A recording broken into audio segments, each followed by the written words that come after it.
Ang lugar na ito ay parang isang paraiso. Ito ang Kibbutz Iftach sa Hilagang Galilea. At nandito na ang lahat ng kailangan mo.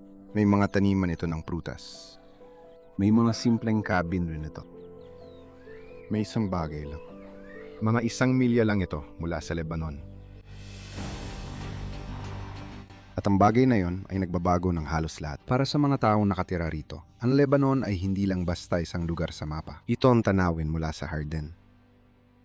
Matapos mapaputok ng armas ang Hezbollah mula sa Lebanon noong Oktubre 2023, humigit kumulang 60,000 na Israeli ang napaalis mula sa mga komunidad sa Hilaga. Nawalan na rin ang mga tao sa Iftach. Iniwan ang mga bahay, nasunog ang mga taniman ng prutas, at ang dating tanuwin ay naging harapan ng labanan. Kailangan naming muling magtanim dahil nasunog ang mga taniman ng prutas noong panahon ng digmaan. Umabot ba ang apoy sa kibbutz? Halos umabot. Sinasabi ko na ito ay isang bigmaan sa loob ng digmaan dahil nangyari ito ng Sabado. At ang apoy ay umabot na mismo sa bakod ng kibbutz at sobrang lapit na sa mga bahay. At maraming voluntaryo mula sa kibbutz ang dumating kahit walang kagamitan, basta dumating at nilabanan ng apoy.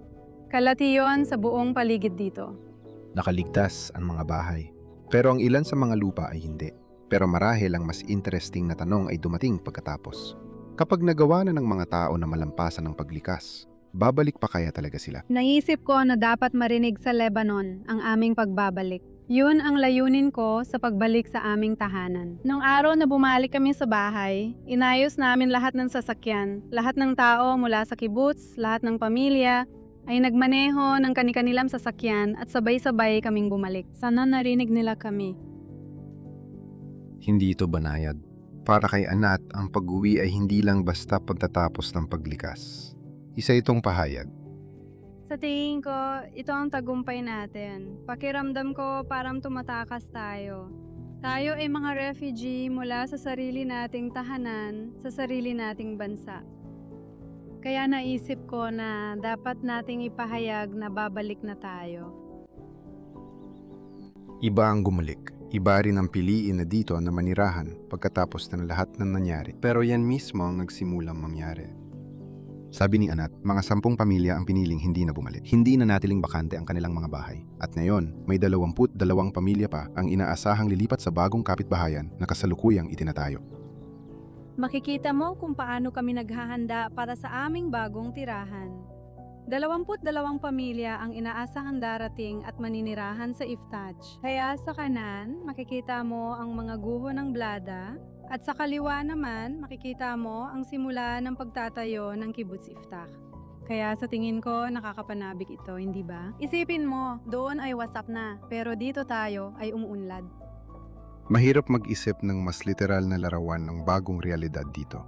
Sa kabila ng hangganan, pagkawasak. Sa panig na ito, isang lugar ng konstruksyon.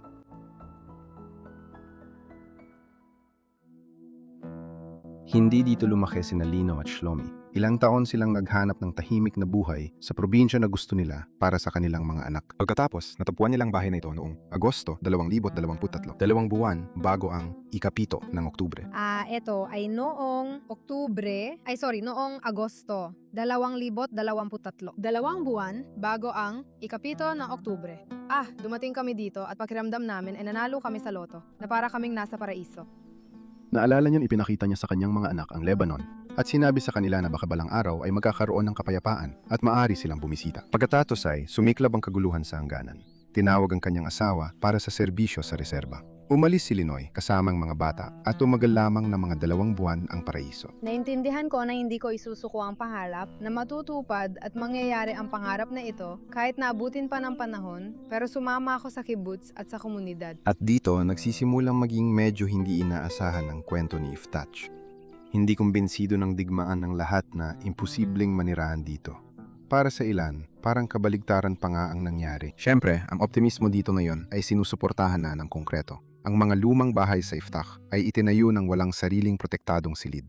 Sa ilalim ng programa ng gobyerno para sa proteksyon sa hilaga, ang mga pinalakas na silid ay idinadagdag na ngayon sa mga bahay sa buong komunidad. Tuwing may alarma kami, kailangan pumunta ng mga tao sa silungan ng kapitbahayan na talagang mahirap dahil ang oras na meron kami dito, mula sa sandaling tumunog ang alarma hanggang sa sandaling bumabagsak na ang misil, ay mga dati wala halos, pero ngayon mga 10 segundo, 15 segundo. Kaya malaking proyekto na pinondohan ng gobyerno ay ang magdagdag ng protektadong silid sa bawat bahay, ang bansa. At nagsimula sila ng isang napakalaking proyekto dito sa buong Hilaga. Sa lahat ng mga daanan ng tubig ng panya ng Memdia, bilang bahagi ng programang Magen North. At nitong mga araw lang, nagsimula na kaming lagyan ng gamit ang ligtas sa silid, ito ay madali. At pagkatapos ay dumarating marahil ang pinakakakaibang bahagi. Mukhang normal ang buhay, sobrang normal. Tumatakbo ang mga bata, bukas ang pool, kailangan diligan ng mga hardin. Hindi gumalaw ang hangganan, hindi nagbago ang heograpiya. Ang nagbago ay ang kahulugan ng routine. Ngayon, basta mga bata lang, ginagawa nilang gusto nila. Hindi namin pinabuusapan ang digmaan. Hindi ito bahagi ng aming buhay. Iyan si Anat, ang ina. Si Anat, ang babaeng responsable sa seguridad ng mga sibilyan, ay may medyo kakaibang tungkulin. Kapag may digmaan, madali lang talaga. May trabaho ka, may misyon ka, alam mo ang gagawin mo. Nasa digmaan ka, kailangan mong kumilos. Pero kapag nandito kami sa karaniwang takbo ng buhay, sa isang napakapayapang lugar, mahirap isipin na, sige, kailangan kong tiyakin na handa kami. At ito ang malaking misyon ko sa karaniwang takbo ng buhay. Natiyakin na handa kami para sa susunod na krisis, sa susunod na bigmaan, sa susunod na digmaan. At naroon ang kontradiksyon sa puso ng Yiftach. Para muling makabangon ng maayos, kailangan itigil ng mga tao ang pamumuhay na para magsisimula na ang digmaan bukas. Pero para mabuhay sa susunod, hindi nila dapat kalimutan na maaring mangyari ito. Nagbago ito ng ilang panahon, nagbago ito ng 1 taon, 2 taon. Sino ang makakapangako kung ilang taon mananatiling ganito ang realidad? Panggakuan mo ako. Ano? Hindi ko narinig, wala akong narinig. Ang kaya lang nilang gawin ay mangako sa kanilang sarili. Nakapangako na si Linoy sa sarili niya. Hindi. Hindi ko naiiwan ang bahay ko. Sinabi ko sa sarili ko na hindi ako aalis. Isa itong pangako sa sarili ko. Pwede akong mangako sa sarili ko. Sana matupad ko ang isa. Sana matupad ko ang pangako ko sa sarili ko at hindi umalis. Sa tingin ko, ang pinakamasamang mangyayari ay ang umalis ulit. Siguro yun ang dahilan kung bakit lumalago ang Iftak. Hindi dahil naniniwala ang mga residente nito na nawala na ang panganib. Malinaw na hindi sila naniniwala. Nagtatanim sila ng mga punong aabutin pa ng ilang taon bago lumaki, nagtatayo ng mga bahay para sa mga pamilyang hindi pa dumarating, at nagdadagdag ng mga pinatibay na silid sakaling mauna ang mga rocket. Dito, ang muling pagtatayo ay hindi pahayag na tapos na ang digmaan. Isa itong desisyon na hindi maaring maghintay ang buhay para sa katiyakan. Ang pinakamasayang bagay na maaring mangyari. Nandito na ako sa bahay. Ano pa ba mas hihigit sa pagiging nasa sariling tahanan? Ito ang aking tahanan. Ito ang aking buhay. Natutulog ako sa sarili kong kama. Malaya ang mga anak ko na maglibot sa kibbutz, bumisita sa kanilang mga kaibigan. Namumuhay lang kami ng normal, katulad ng lahat ng iba.